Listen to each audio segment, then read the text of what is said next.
Hello and good morning again. We at Southgate Church here in Phoenix, Arizona. My name is George Nemeh. I'm representing two companies today because we combined forces today to have a big, effective production. So with me, of course, Al, conservative, allconservative.com with Matt Roll Talk Show here. We have to address these issues with the FCC, so here we go. Now we're going to go into our interview. I met this great gentleman earlier. Can we say we had smiles a little bit? We said hello and all that cordial stuff.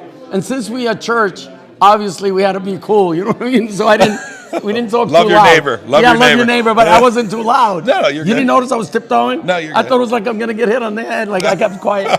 Ladies and gentlemen, I'm here with and I just want to tell you I'm so honored to meet you as well. Because anybody that running for office and throw their hat in the race. Now I got to talk on a serious note. Right. You know, you out of your element a little bit if you're running for the first time. Yeah. Are you running for the first time? Yeah, but I'm not out of my element. You're not out of your element? No, I'm not out. So you're right in there? I'm right in there because I love my community. Yes, that's what I want to hear. And I care about District 8, South Phoenix, Laveen is where I'm running. So this way, you're running for, what are you running for? City Council. City Council, ladies and gentlemen. So if you 8. voters out there for that district, can you give us like where is that? Yeah, so it's South Phoenix German and graphic. Laveen. So it basically goes to South Mountain to the south. It goes all the way to 44th, 48th Street, basically 44th Street. Right. And then up to Thomas. Oh, all the way up? All the way, like, across the airport, all the way to Laveen. Well, so the people, the voters know, Avenue. they always ask me, like, okay, you talk to the people, but we don't know where they are. Yeah, a real easy way that I tell people to look, Yes. they can actually just go to Google, and the City of Phoenix has a thing where you can put your address in, they'll tell you exactly what district you're in. And also, they want to, like, some people, like, they do it on the fast, you know how it is, they want to know about you. Yeah. How did they reach you? I know, I usually I say this at the end of the interview. Okay. But in your case, I want to do it at the end because some people have the shorts, like, in November, like, they change the Quick, channel. it's quick, I understand. Yeah. So can you tell us how they could reach you? Because this is my first time with you. Yeah, so my name is Nick Griemsmann, and Nick Griemsmann. Nick Griemsmann. I go by Nick G. Nick G. Yeah, because it's a lot easier than Griemsmann, right? So my website is VoteNickG.org. Wow. Okay. VoteNickG.org, and I'm VoteNickG on all the socials like Instagram and TikTok. And so you have it all. Like, that's what I was worried. Like, like I have different names everywhere. Yeah. So you have it like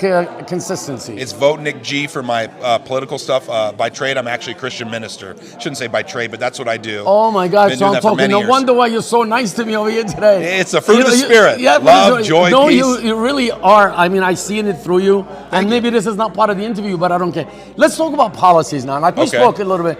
What is your agenda? You're gonna wake up. You won, which is you are.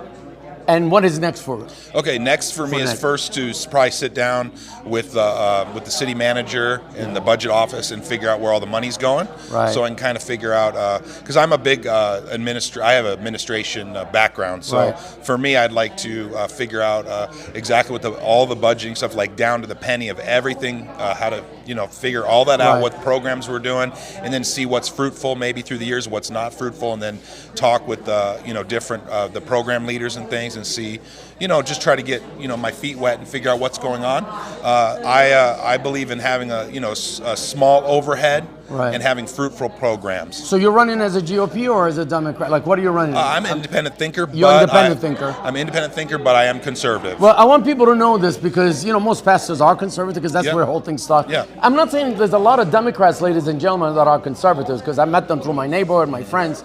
So when we say conservatives, that don't mean a party. A lot of people identify conservativism with parties, but you just the GOP is more inclined to do that. Yeah, I'm a registered Republican. You're a registered Republican. I'm a registered Republican, but I call myself kind of an independent thinker because I'm the type of person that can see across party lines and work with all types of people. But when you're running for, especially in Phoenix, because you have who's your opponent now? The reason why I set you up with that question, because you have GOP running, and you probably, of course, you're going to have Democrats running. Yep. Is there anybody in particular like woe you, or you're pretty much okay? I run the positive campaign. Right. So I don't really mention anybody's name or anything. I just try to be positive and let people know I'm the most qualified candidate, and I care deeply about District 8 in the city of Phoenix. So that's a great answer. Actually, that's well, because you're a pastor. Like, that is so blessed. People need to know out there, like, that's a blessing. I interview a lot of people. And I just want to tell you that was the most outrageous, beautiful answer. No, seriously, because you don't want to downfall anybody. You want to say anything negative about another human being. because it's unchristian, like anyway, the way I look at it in some sense. You don't have to put people down to win. So I could see your point. So let's say you're in office now, you're doing with the council, you're doing all that good stuff.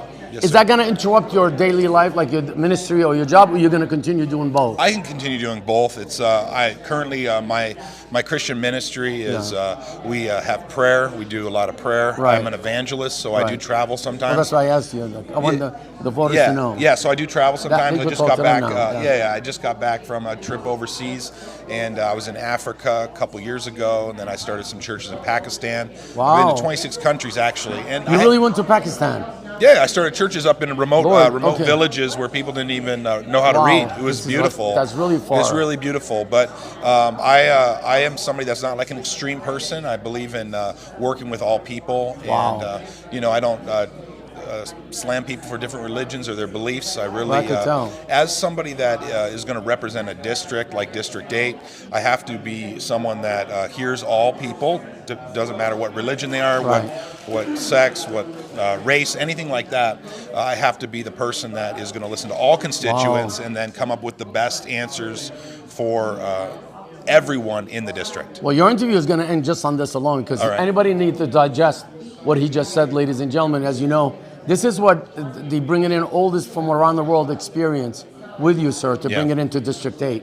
Yeah. And I know we talked about earlier, how did they reach you? Because now for the people that stick around. There we go. They stuck around. Well, how are we going to reach Nick? First, I want to thank your viewers for sticking around. Yes, that's what I mean. And they can check me out at VoteNickG.org. Right. And it's a nonpartisan race, so I don't have a primary. Right. So I'm going to be on the ballot November 8th here in Phoenix. Oh, that's what and it's going to be Nick G. Griemsmann on the ballot. Nick G. I'm glad you brought it. That's why I emphasize on these things, because that's, as a viewer, that's what I want to see. If I like someone and I want to I want to hear the info, not everything else. Do you like me? Yes, I like you already. Great. Well, that's why we're doing this interview. I like you By the way, too. just to let you know, this is the funny part.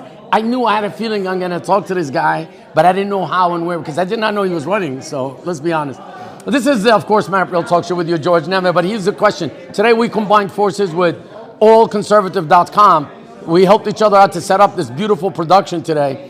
And it will defeat the purpose if we don't show how strong we are together as a unit. And that's what our faith brings in us. And as you, the pastor, you probably could relate to this more than anyone. That's how I was attracted to you, to ask you to speak with you, sir, to be honest with you. And I'm so proud that I met you. And I want to shake your hand on camera. God bless for all the work you do, because you're changing people's lives. Thank you so and much. District 8, watch out, man. This is here. Thanks. Safety for the Republic and the Constitution. VoteNickG. Yeah. George Nemeh with you again one more time. Thank you so much for watching. We don't say goodbye. We say stay tuned. Stay tuned.